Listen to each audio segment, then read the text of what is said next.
लॉगयान 365 के आज के संक में आपका स्वागत है। Your listening partner on the go. आज हम कह सकते हैं एक कानूनी पहेली सुलझाने जा रहे हैं। एक ऐसी पहेली जो हजारों साल पुरानी है। जरा सोचिए, भारत में एक ही धर्म के कानून के तहत एक बेटा है जो अपने पिता की पुश्तैनी संपत्ति में जन्म लेते ही हिस्सेदार बन जाता है, और वहीं दूसरी तरफ एक और बेटा है जिसे उसी संपत्ति के लिए अपने पिता के मृत्यु तक इंतजार करना पड़ता है। ये इतना बड़ा अंतर क्यों है? इसका जवाब छिपा है हिंदू लॉ के हजारों साल पुराने डीएनए में, जिसे आज हम डीकोड करने वाले हैं। और ये सिर्फ कोई एकेडमिक सवाल नहीं है। ये उन करोड़ों लोगों की जिंदगियों को सीधे तौर पे प्रभावित करता है जो हिंदू कानून के दायरे में आते हैं। यही तय करता है कि संपत्ति का बंटवारा कैसे होगा, परिवार कैसे चलेगा और अधिकार आखिर किसे मिलेंगे।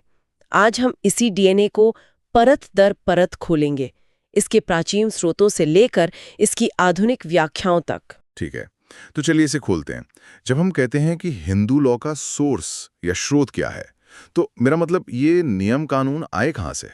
क्या ये किसी एक किताब में लिखे हैं, जैसे हमारा संविधान है या आईपीसी है? नहीं, बिल्कुल नहीं। इसे एक किताब की तरह सोचना ही शायद सही अप्रोच नहीं है। आप इसे एक बहुत बड़ी नदी की तरह सोचिए, जिसकी कई अलग अलग धाराएं हैं जो अलग अलग पहाड़ों से निकलकर उसमें मिलती रहती हैं। हिंदू लॉ के भी ऐसे ही कई स्रोत हैं जिन्हें हम मोटे तौर पर दो हिस्सों में बांट सकते हैं। एक तो है प्राचीन स्रोत यानी एंशिएंट सोर्सेज, और दूसरे हैं आधुनिक स्रोत यानी मॉडर्न सोर्सेज। अच्छा, और जब आप प्राचीन कहते हैं तो हम मतलब कितना पुराने समय की बात कर रहे हैं? हम कुछ 100 नहीं बल्कि कई हजार साल पीछे जा रहे हैं। सबसे पहली और सबसे पवित्र धारा जो है वो है श्रुति। श्रुति? श्रुति का सीधा सा मतलब है जो सुना गया। जो सुना गया। जी, ऐसी मान्यता है कि ये ईश्वरीय ज्ञान है और डिवाइन रेवलेशन, जिसे ऋषियों ने सीधे ईश्वर से सुना था।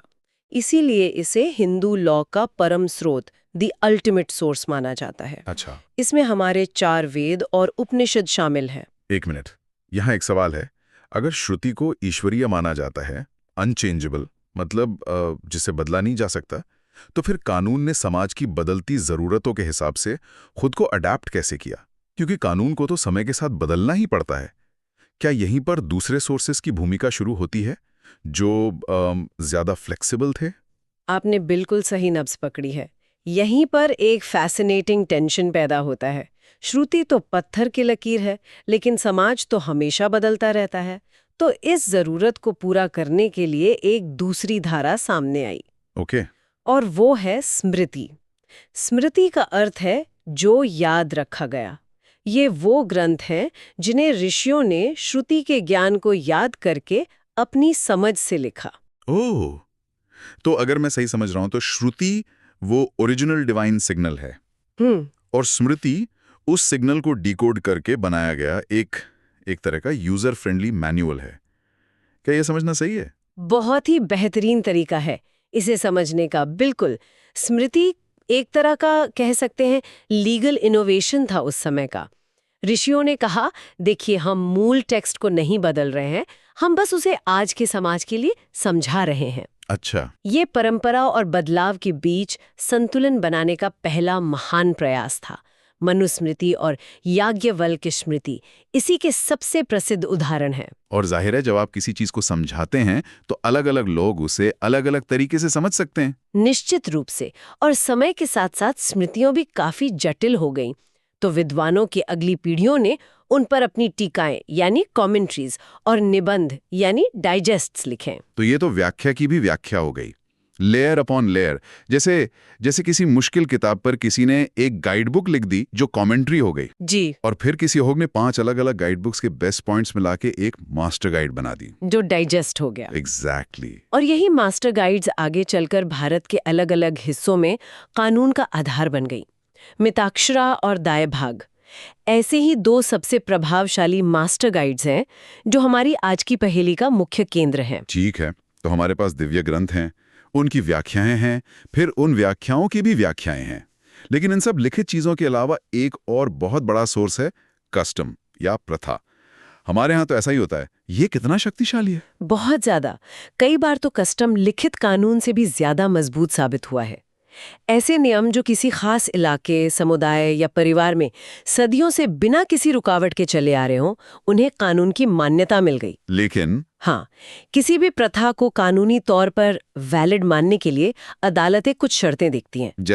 जैसे कि वो प्रथा बहुत पुरानी होनी चाहिए, एंशिएंट, लगातार चली आ रही हो, कंटिन्यूअस, और वो रीजनेबल यानी तर्कसंगत हो, और सबसे जरूरी वो पब्लिक पॉलिसी के खिलाफ ना हो।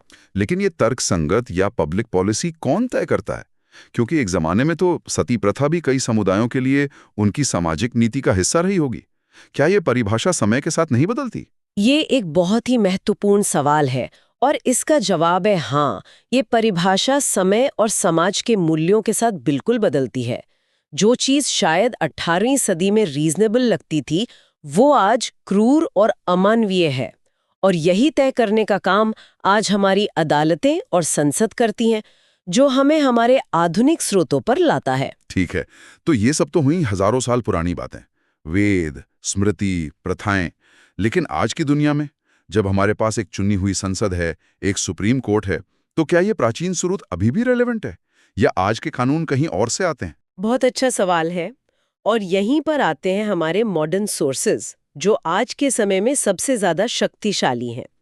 इसमें सबसे पहला और सबसे ऊपर है विधान, लेजिस्लेशन, यानी संसद और विधान सभाओं द्वारा बनाए गए कानून। तो ये लेजिस्लेशन एक तरह से सुपर बॉस हो गया। मतलब अगर श्रुति, स्मृति या कस्टम कुछ भी कहें, लेकिन संसद ने कोई कानून बना दिया, जैसे हिंदू मैरिज एक्ट या हिंदू सक्सेशन एक्ट, तो सबको संसद की ही बात माननी पड़ेगी, है ना? आपने एकदम सही समझा। लेजिस्लेशन ने हिंदू लॉ के बिखरे हुए और अक्सर विरोधाभासी नियमों को एक कोडिफाइड यानी एक समान लिखित रूप दे दिया। दूसरा आधुनिक सोर्स है न्यायिक निर्णय, जुडिशियल डिसीजंस, या जिसे हम प्रेसिडेंट कहते हैं। जब सुप्रीम कोर्ट या हाई कोर्ट किसी कानून की व्याख्या करते हैं, तो वो फैसला भविष्य के मामलों के लिए एक मिसाल बन जाता है। इन्हीं फैसलों ने पब्लिक पॉलिसी जैसी अवधारणाओं को समय के साथ बदला है। और एक तीसरा भी है ना, वो क्या है? वो एक तरह का सेफ्टी नेट है, न्याय, साम्य और सद्विवेक, justice, equity and good conscience. जब किसी मामले में कोई कानून, कोई कस्टम, कोई पिछला फैसला कुछ भी लागू नहीं होता, तो जज अपनी न्याय और तर्क की भावना से फैसला करते हैं कि सबसे सही क्या होगा। तो श्रुति की दिव्य आवाज से लेकर सुप्रीम कोर्ट के जज के हथौड़े तक, ये है हिंदू लॉ की विकास यात्रा। अब हम अपनी पहेली पर वापस आते हैं। आपने बताया कि मिताक्षरा और दायभाग जैसी मास्टर गाइड से अलग अलग विचारधाराएं बनी। यही वो स्कूल्स ऑफ लॉ हैं जिनके बारे में हम बात कर रहे हैं। जी हाँ, ये स्कूल कोई बिल्डिंग नहीं, बल्कि स्कूल ऑफ थॉट है, विचार पद्धति। ये स्मृतियों की व्याख्या करने के अलग अलग तरीके हैं, जो भारत के अलग अलग हिस्सों में वहाँ की सामाजिक ज़रूरतों और प्रथाओं के हिसाब से विकसित हुए। और यही हमारी पहेली की जड़ है कि क्यों एक ही कानून के अलग अलग मतलब निकाले गए। और आज के कोडिफाइड कानूनों के बाद भी ये स्कूल्स मायने रखते हैं? हाँ, बिल्कुल। मुख्य रूप से उन मामलों में जो अभी भी अनकोडिफाइड हैं। अच्छा। यानी जिन पर संसद ने कोई स्पष्ट कानून नहीं बनाया है, खासकर जॉइंट फैमिली प्रॉपर्टी से जुड़े कुछ मामलों में। भारत में मुख्य रूप से दो स्कूल हैं, मिताक्षरा और दायभाग।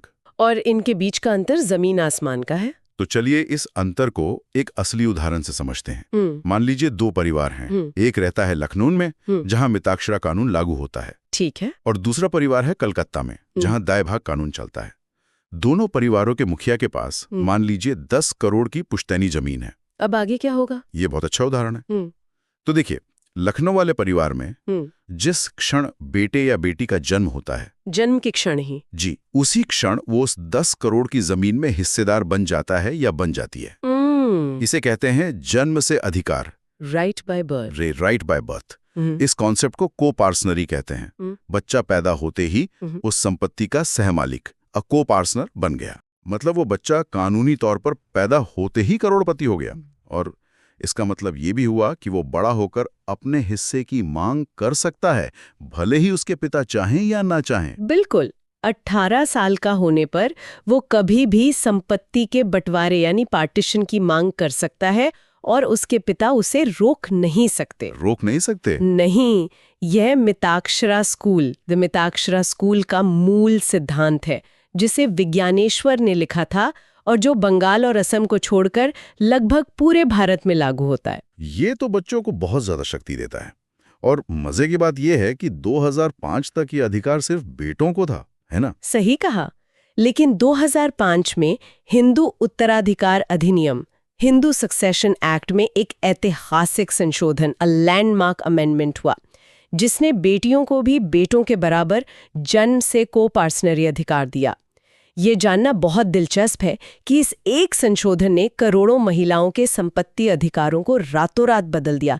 शायद आज़ादी के बाद हिंदू पर्सनल लॉ में हुआ ये सबसे बड़ा और सबसे ज़रूरी बदलाव था। ठीक है, तो ये तो हुई लखनऊ वाले परिवार की कहानी, जो एक मिताक्षरा फैमिली ट्रस्ट की तरह है, जिसमें बच्चा पैदा होते ही बेनिफिशियरी बन जाता है। अब कलकत्ता वाले परिवार का क्या, जो दाय भाग के नियमों से चलता है? अब कहानी पूरी तरह पलट जाती है।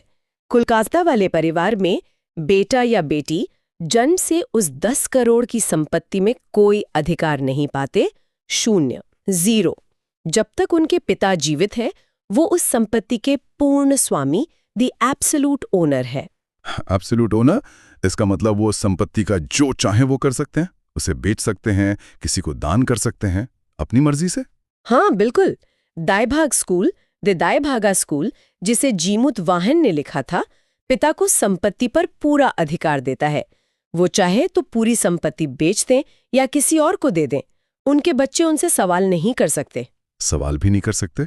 नहीं, उन्हें संपत्ति में हिस्सा तभी मिलेगा जब उनके पिता की मृत्यु हो जाएगी, और वो भी उतना ही जितना पिता की मृत्यु के समय बचा होगा। तो फिर इसका मतलब कलकत्ता वाला बेटा अपने पिता के जीते जी बंटवारे की मांग भी नहीं कर सकता? कर ही नहीं सकता, क्योंकि जब उसका कोई अधिकार ही नहीं है तो वो मांग किस आधार पर करेगा? वो सिर्फ एक कह सकते हैं संभावित उत्तराधिकारी है, हिस्सेदार नहीं। पार्टीशन केवल पिता की मृत्यु के बाद ही संभव है। तो अगर हम अपनी एनालॉजी पर वापस जाएं, तो दाई भाग एक वसीयत की तरह है। आपको संपत्ति तभी मिलेगी जब वसीयत लिखने वाले की मृत्यु हो जाए। हाँ। और जब तक वो जिंदा हैं, वो अपनी वसीयत कभी भी बदल सकते हैं, यानी संपत्ति किसी को भी दे सकते हैं। एकदम सटीक। मिताक्षरा जन्म पर अधिकार देता है, जबकि दाई भाग मृत्यु पर उत्तराधिकार। एक संयुक्त स्वामित्व यानी जॉइंट ओनरशिप की बात करता है, दूसरा एकल स्वामित्व यानी सोल ओनरशिप की। ये दो बिल्कुल अलग अलग सामाजिक और दार्शनिक सोच को दिखाता है। ये वाकई हैरान करने वाला है कि सिर्फ आपके जन्मस्थान से आपके संपत्ति के अधिकार इतने अलग हो सकते हैं। एक ही देश, एक ही धर्म, पर कानून की समझ इतनी अलग। हाँ, और ये हमें दिखाता है कि कानून सिर्फ सूखी सूखी धाराओं का नाम नहीं है। वो समाज के साथ जीता है, सांस लेता है और विकसित होता है। मिताक्षरा ने शायद एक बड़े संयुक्त परिवार की कल्पना को मजबूत किया, जहां हर सदस्य जन्म से जुड़ा है। वहीं दायभाग ने शायद पिता या परिवार के मुखिया के अधिकार को ज्यादा महत्व दिया। दोनों अपने अपने सामाजिक संदर्भ में विकसित हुए। तो आज की हमारी इस चर्चा का सार क्या है?